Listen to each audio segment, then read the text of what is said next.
Hello guys, welcome back to your YouTube channel एस्किम study a way of success. मैं हूं आपका educator Shiv Mishra और हम लोग अब सीरीज करेंगे यहाँ पे शुरू फिजिक्स और केमिस्ट्री के पेपर का। देखिएगा, आप कमेंट करेंगे गुरुदेव हमें इंपॉर्टेंट क्वेश्चन, तो इंपॉर्टेंट क्वेश्चन का ही मैं पेपर बना हूं भैया, एकदम तगड़े वाले क्वेश्चन जो कि बार बार रिपीटेड है। एंड महाभारत बैच के 7 सेट आप कंप्लीट कर लीजिएगा फिजिक्स का, कसम सर उससे बाहर नहीं आएगा। बाकी यूट्यूब पे तो हम करवा ही रहेंगे। Link in the description box, मात्र 101 रुपए में, जब तक आपका बोर्ड परीक्षा नहीं हो जाता, ठीक है ना।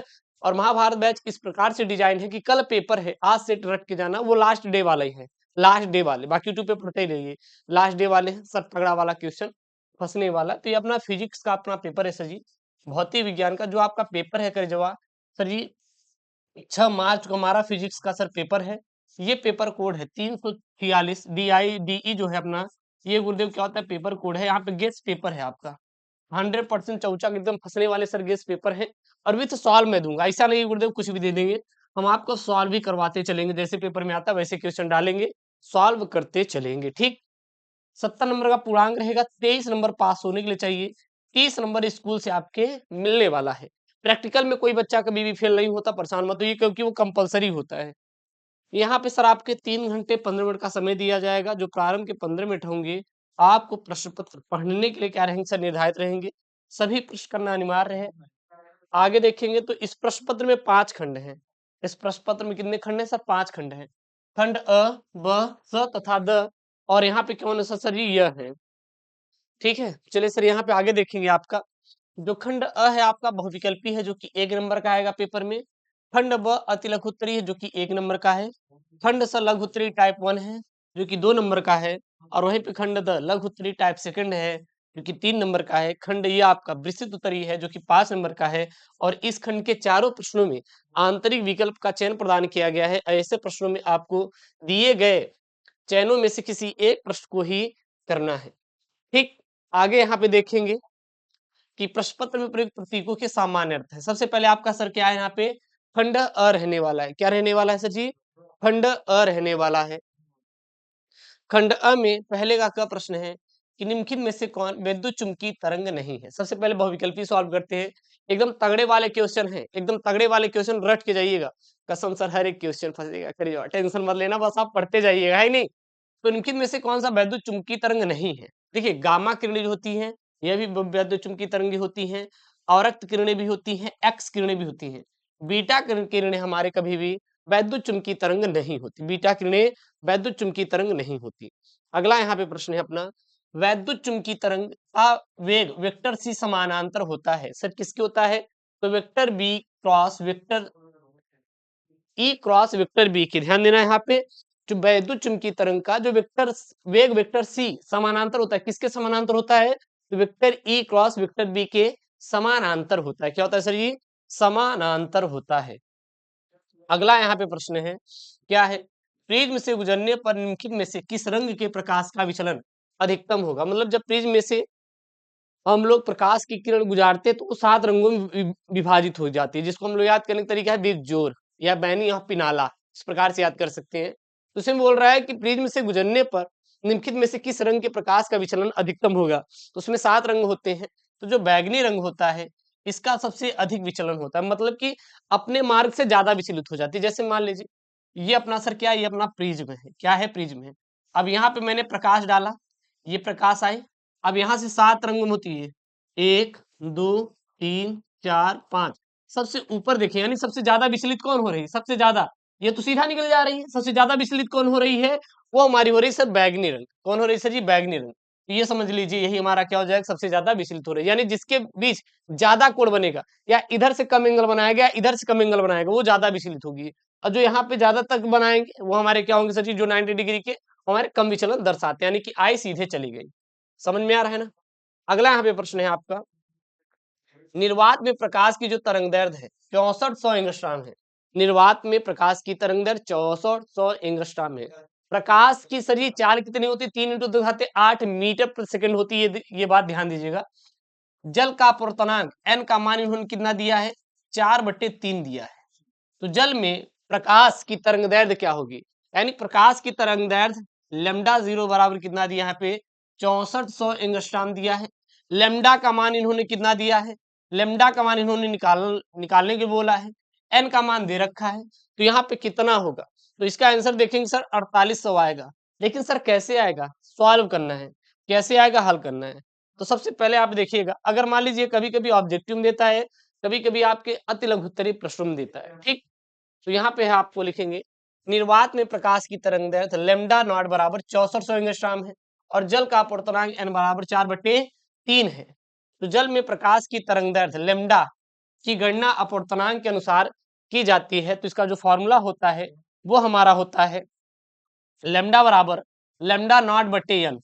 लैम्डा बराबर क्या है यहाँ पे, लैम्डा नॉट बटे एन। लैम्डा नॉट का मान इन्होंने कितना दिया है भाई गुरुदेव, 6400। कितना दिया है, 6400 दिया है ना, 6400 एंगस्ट्रॉम। और यहाँ पे बटे एन का मान इन्होंने कितना दिया है सर जी, एन का मान दिया है इन्होंने 4/3। कितना दिया है, 4/3 इन्होंने दे रखा है। अब इसको गुणा कर दीजिए, क्या करिए सर जी, गुणा कर दीजिए, गुणा कर दीजिए, गुणा करें कितना आ जाएगा, हाँ गुणा कर दीजिए ना इसका। जब इसका गुणा कर देंगे तो आ जाएगा आपका यहाँ पे 4800 एंगस्ट्रॉम। ये क्या हो जाएगा गुरुदेव, ये आंसर हो जाएगा। चलिए अगला यहाँ पे आपका है कि यदि प्रिज्म कोण तथा न्यूनतम कोण प्रत्येक ए हो तो प्रिज्म के पदार्थ का अपवर्तनांक होगा। तो इसका सर जी होगा 2 cot अपान a/2 होगा। क्या होगा, यदि प्रिज्म के कोण तथा न्यूनतम विचलन कोण के प्रत्येक ए हो तो प्रिज्म के पदार्थ का अपवर्तनांक जो होगा वो कितना होगा, 2 cot a/2 होगा। कितना होगा, 2 cot a/2 होगा, याद रखिएगा। अगला यहाँ पे प्रश्न है आपका च वाला सब प्रश्न क्या है, व्यतिकरण की घटना का कारण है। सर व्यतिकरण किसकी वजह से होता है, ये जो घटना घटती है व्यतिकरण की किसके कारण होता है, तो इसके पीछे जो मेन रीजन है वो कलांतर है। व्यतिकरण घटना का कारण क्या होता है सर जी, कलांतर जो होता है वो व्यतिकरण घटना का क्या होता है, मुख्य कारण होता है। किसका सर जी, कलांतर। कलांतर क्या होता है, व्यतिकरण घटना का मुख्य कारण होता है। उसके बाद आपका आएगा सर जी खंड ब। क्या आएगा सर जी, खंड ब आएगा। अब खंड ब जो रहेंगे सर जी, यह एक अंकों के रहने वाले हैं, एक अंकों के रहने वाले हैं। सर है क्या यहाँ पे, खंड अ का यहाँ पे डाल सकते हैं, दूसरा का लिख सकते हैं, क्या है, वैद्युत चुंबकीय तरंगों का मूल स्रोत क्या है तथा इन तरंगों की प्रकृति कैसी होती है। तो इसका उत्तर क्या लिखेंगे, तो जो वैद्युत चुंबकीय तरंगों का मूल स्रोत होता है वो कैसी होती है गुरुदेव, उनका त्वरित आवेश, त्वरित आवेश जो होता है इनके कारण वैद्युत चुंबकीय तरंगे पैदा होती हैं। किसके कारण सर जी, त्वरित आवेश के कारण। और इनकी प्रकृति कैसी होती है, तो ये अनुप्रस्थ होती है, एक अनुदैर्ध्य होती है, एक अनुप्रस्थ होती है। एक अनुदैर्ध्य होता है, एक क्या है, एक अनुप्रस्थ होता है। तो इनकी जो प्रकृति होती है अनुदैर्ध्य होती है। अगला प्रश्न है, पेपर में आए हुए जाके आप चेक कर सकते हैं, एक एंगस्ट्रॉम तरंग दैर्ध्य वाली एक्स किरणों की आवृत्ति क्या होगी, तो 10⁻−10 मीटर होती है। एक एंगस्ट्रॉम तरंग दैर्ध्य वाली एक्स किरणों की आवृत्ति क्या होगी, 10⁻−10 मीटर। अगर यहीं पे 2 एंगस्ट्रॉम देता तो यहाँ पे 2 का मल्टीप्लाई कर देते, यानी 2 गुणित 10⁻−10 मीटर। क्यों, क्योंकि एक एंगस्ट्रॉम में 10⁻−10 होता है। अगर यहाँ पे एक एंगस्ट्रॉम है तो 10⁻−10 मीटर, अगर 2 है तो 2 का गुणा कर देंगे। समझ में आ रहा है ना, ध्यान दीजिएगा। अगला यहाँ पे आपका प्रश्न है ग वाला, क्या है सर जी, अवतल लेंस के द्वितीय फोकस को परिभाषित कीजिए। मतलब अवतल लेंस का द्वितीय फोकस होता क्या है, तो लेंस के मुख्य अक्ष के समानांतर आने वाली प्रकाश की किरणें लेंस से अपवर्तन के पश्चात जिस बिंदु से आती हुई प्रतीत होती हैं उस बिंदु को लेंस का द्वितीय फोकस कहते हैं। लेंस के मुख्य अक्ष के समानांतर आने वाली प्रकाश की किरणें लेंस से अपवर्तन के पश्चात जिस बिंदु पर आती हुई क्या होती है सर जी, प्रतीत होती हैं, उस बिंदु को लेंस का द्वितीय फोकस कहते हैं। उस बिंदु का लेंस का क्या कहते हैं सर जी, द्वितीय फोकस कहते हैं। ठीक, अगला प्रश्न है, लेंस के फोकस दूरी का सूत्र अपवर्तनांक तथा पृष्ठों की वक्रता त्रिज्याओं के पदों में ज्ञात कीजिए। तो सर इसका क्या होता है, तो इसका फॉर्मूला होता है 1/f बराबर n-1 1/r1-1/r2। ध्यान दीजिएगा, यहाँ पे क्या लेंस की फोकस दूरी का सूत्र अपवर्तनांक तथा पृष्ठों की वक्रता त्रिज्याओं के पदों में आपको ज्ञात करना है। तो इसका जो सूत्र होता है 1/f बराबर n-1 1/r1-1/r2। अगला यहाँ पे प्रश्न है, क्या है, तरंगाग्र किसे कहते हैं, तरंगाग्र किसे कहते हैं, यानी कि वेव फ्रंट किसे कहते हैं। तो तरंगाग्र क्या होता है, तो माध्यम में स्थित वह पृष्ठ जिस पर स्थित सभी कण का किसी भी क्षण समान कला में होता है तरंगाग्र कहलाता है। ध्यान देना, तरंगाग्र क्या होता है? माध्यम में स्थित वह पृष्ठ जिस पर स्थित सभी कण किसी भी क्षण समान कला में होती हैं, वो तरंगाग्र कहलाता है। क्या कहलाता है सर जी? तरंगाग्र कहलाता है। ठीक, याद रखिएगा। अगला यहाँ पे प्रश्न है आपका। प्रश्न क्या है यहाँ पे सर जी? कला संबद्ध स्रोतों से आप क्या समझते हैं? सर कला संबद्ध स्रोत क्या होते हैं? किसे कहते हैं कला संबद्ध स्रोत? देखिएगा, कला संबंध स्रोत क्या होता है? तो ऐसे तरंग स्रोत जिनसे चलकर किसी बिंदु पर पहुंचने वाले तरंगों के बीच कलांतर सदैव नियमित रहता है, उसे कला संबद्ध स्रोत कहते हैं। ध्यान देना, कला संबद्ध स्रोत क्या होता है? कला संबंध स्रोत क्या होता है? असंबद्ध स्रोत क्या होता है? ऐसे तरंग स्रोत जिनसे चलकर किसी बिंदु पर पहुंचने वाली तरंगों के बीच कलांतर सदैव क्या होता है? नियत होता है, कांस्टेंट होता है, उसे कला संबद्ध स्रोत कहते हैं। और दो कला संबद्ध स्रोतों से हम अस्थायी व्यतिकरण प्रतिरूप प्राप्त कर सकते हैं, और ऐसे स्रोत किसी युक्ति द्वारा एक ही स्रोत से प्राप्त किए जा सकते हैं। यही हमारा क्या कहलाता है? कला संबद्ध स्रोत कहलाता है। याद कर लीजिएगा। उसके बाद आपका खंडसा आएगा। यहाँ पे खंडसा जो आएगा आपके, ये सब 3-3 नंबर के प्रश्न रहने वाले, रिपीटेड प्रश्न है। पहला यहाँ पे तीसरे का क है कि वैद्युत चुंबकीय तरंगे तथा यांत्रिक तरंगों में अंतर स्पष्ट कीजिए। अगर जब ये प्रश्न आया है 3 नंबर का है, तो 3 अंतर लिखेंगे, 4 अंतर लिखेंगे, दैट्स ऑल मैटर। उससे ज्यादा आपको लिखने की जरूरत बिल्कुल भी नहीं है। तो आप लिखेंगे उत्तर, एक तरफ लिखेंगे आप वैद्युत चुंबकीय तरंगे, दूसरी तरफ लिखेंगे यांत्रिक तरंगे, और यहाँ पे क्रमांक मतलब 1 2 3 पॉइंट में करके लिखेंगे। सबसे पहला, ये तरंगे उष्मीय प्रभाव दिखाती, कौन भैया? वैद्युत चुंबकीय तरंगे। और यांत्रिक तरंगे, ये तरंगे उष्मीय प्रभाव नहीं दिखाती, यांत्रिक तरंगे। तो वैद्युत चुंबकीय तरंगे उष्मीय प्रभाव दिखाती हैं, यांत्रिक तरंगे उष्मीय प्रभाव नहीं दिखाती। ये चीज याद रखिएगा। दूसरा, ये तरंगे केवल अनुप्रस्थ होती हैं, वैद्युत चुंबकीय तरंगे, और ये तरंगे अनुप्रस्थ और अनुदैर्ध्य दोनों होती हैं। ठीक, यानी कि ये केवल चोर है और ये चोर पुलिस दोनों है। मतलब पुलिस भैया घुस खा लिया तो चोर हो गया, है कि नहीं? अरे भैया हम ऐसा नहीं बोल रहे कि भैया FIR करवा दो मेरे ऊपर। तो यांत्रिक तरंगे क्या होती हैं? ये अनुप्रस्थ और अनुदैर्ध्य दोनों होती हैं। और वैद्युत चुंबकीय तरंगे, ये तरंगे केवल क्या होती हैं? अनुप्रस्थ होती हैं, अनुप्रस्थ होती हैं। अगला यहाँ पे आपका थर्ड वाला, इन तरंगों के संचरण के लिए माध्यम की आवश्यकता नहीं होती। ये जो तरंग होती है, इनके संचरण के लिए माध्यम की आवश्यकता नहीं होती। भैया चल सकती, माध्यम हो या ना हो, लेकिन इनके संचरण के लिए भौतिक माध्यम की आवश्यकता होती है। भौतिक माध्यम कुछ भी हो सकता है, चाहे वो वायु हो सकता है, या फिर ठोस हो सकता है, जल हो सकता है, मतलब माध्यम की आवश्यकता पड़ेगी, वो भी भौतिक माध्यम। ठीक, अगला है जो इनके निर्वात में इनका जो वेग होता है 3 × 10⁸ मीटर पर सेकंड होता है। किसका सर? जी इन्हीं का। और इसमें ये विभिन्न माध्यम में भिन्न भिन्न चाल से चल सकती हैं। ये पॉइंट थोड़ा यहाँ पे हो गया, यहाँ पे होना चाहिए। ठीक, ये पॉइंट इसके नीचे रहेगा। अगला यहाँ पे ख वाला प्रश्न है। प्रश्न क्या है? ध्यान देना है। यहाँ पे प्रश्न है कि प्रिज्म के पदार्थ के लिए अपवर्तनांक का सूत्र अल्पतम विचलन कोण तथा प्रिज्म कोण के पदों में लिखिए। अथवा पेपर बन सकता है, क्या बन सकता है? देखिए, अथवा पेपर बनेगा, प्रिज्म के पदार्थ का अपवर्तनांक ज्ञात करने के लिए प्रयुक्त सूत्र लिखिए तथा प्रतीकों का अर्थ भी आप बताइए। हाँ, और फिर इन्होंने दिया है, क्या दिया है? किसी प्रिज्म से अल्पतम विचलन कोण 30 डिग्री है, 30 अंश है, और प्रिज्म के प्रथम अपवर्तक पृष्ठ पर अपवर्तक कोण कितना है? 30 डिग्री है। तो प्रिज्म के पदार्थ का अपवर्तनांक ज्ञात कीजिए। सबसे पहले ये प्रिज्म के अपवर्तनांक के लिए सूत्र पूछा था, हमें यही पूछा था ना सवाल में, तो सबसे पहले उसका आंसर देंगे। प्रिज्म के लिए अपवर्तनांक का सूत्र क्या होता है? यानी प्रिज्म के पदार्थ का अपवर्तनांक का सूत्र क्या होता है? n बराबर sine A plus delta m by 2 upon sine A by 2।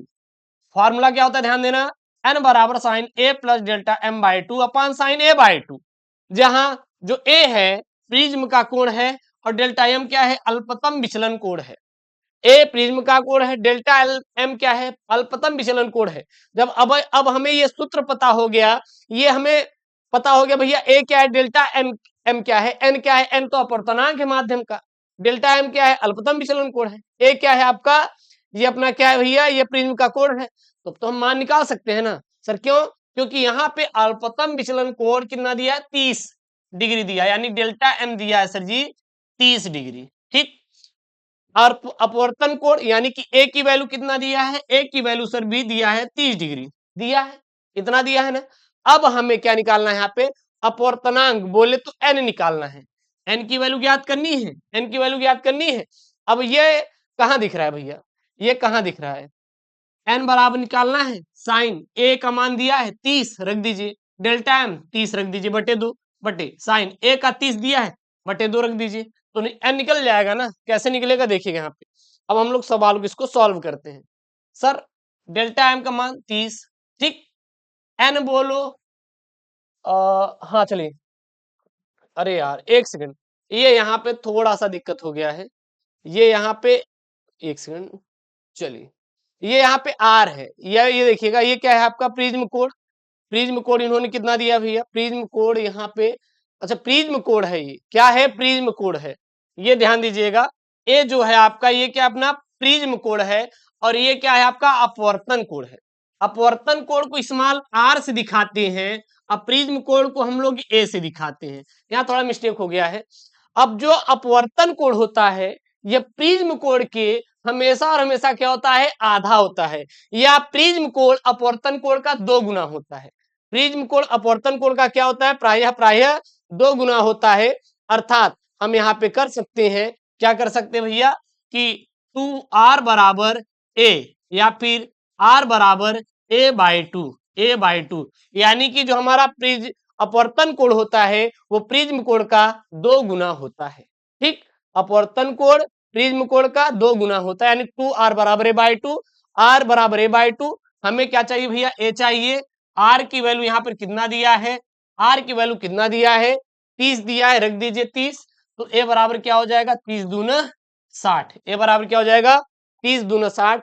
अब यहाँ पे मैंने वैल्यू निकाल लिया कि डेल्टा एम बराबर 30, आर बराबर 30 डिग्री, तो ए आ जाएगा। ए बराबर 2r होता है, आर के स्थान पे 60 30 रखेंगे, 30 दूना 60 हो जाएगा।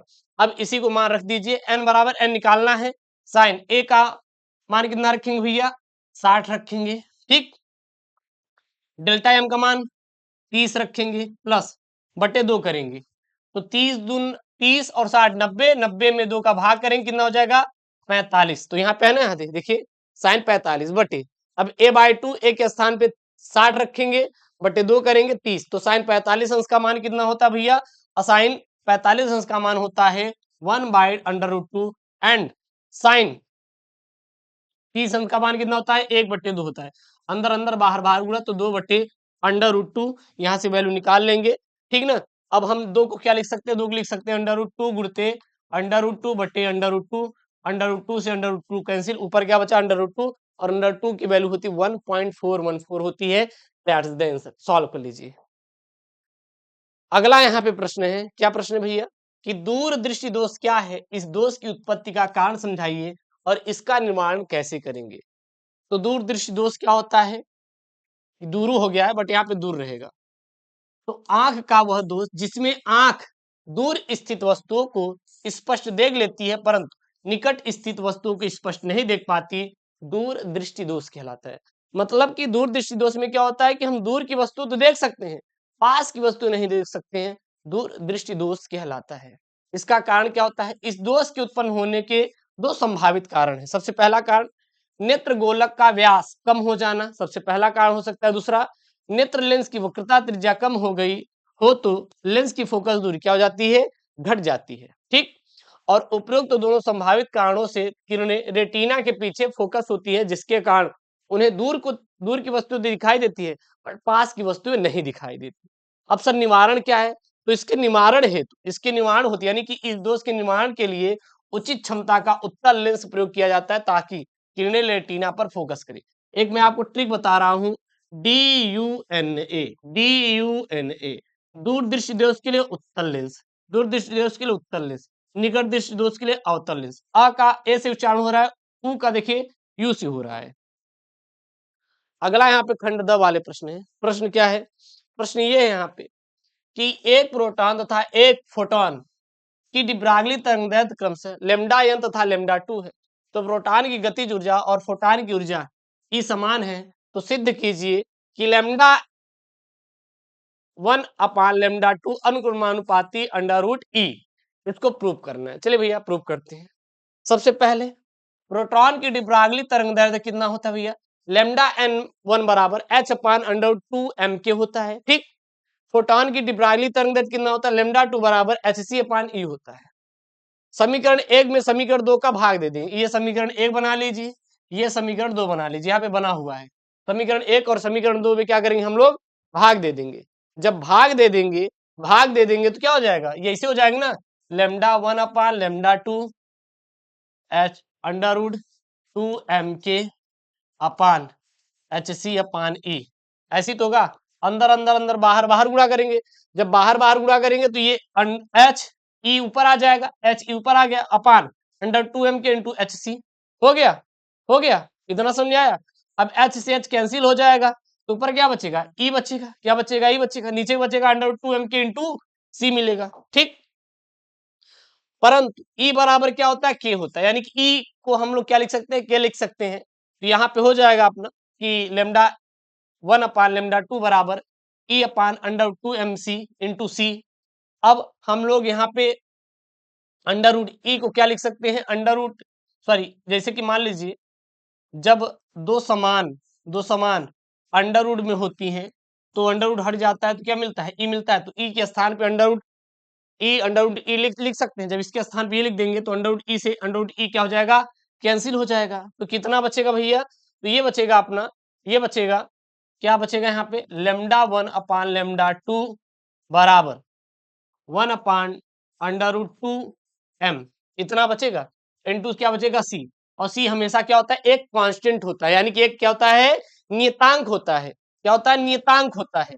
तो अर्थात इसको लिख सकते हैं लेमडा 1 अपान लेमडा 2 अनुपाती अंडर रूट ई, जहां 1 अपान अंडर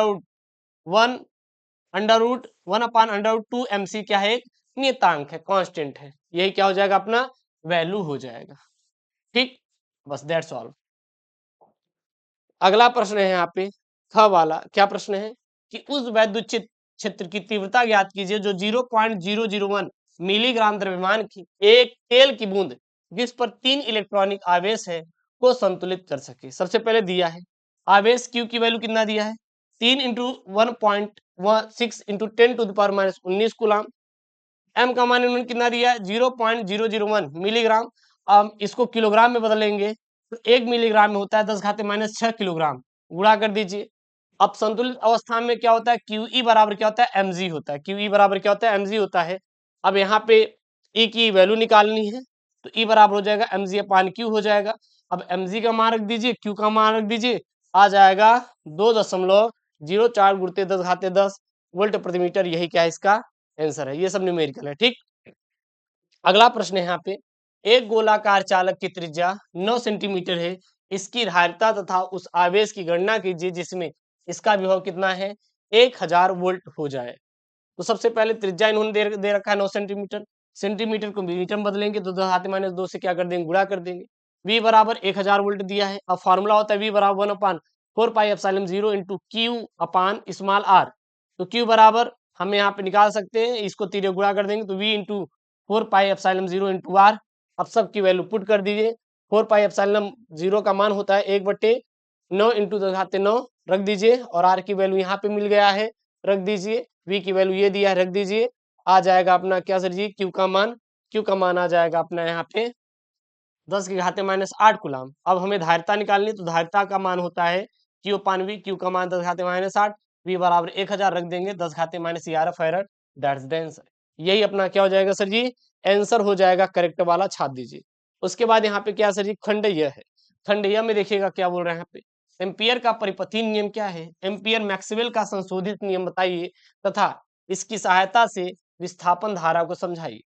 एम्पियर का परिपथीय नियम क्या होता है और एम्पियर मैक्सवेल का संशोधित नियम आपको बताना है तथा इसकी सहायता से विस्थापन धारा को आपको समझाना है भैया कि विस्थापन धारा क्या होती है।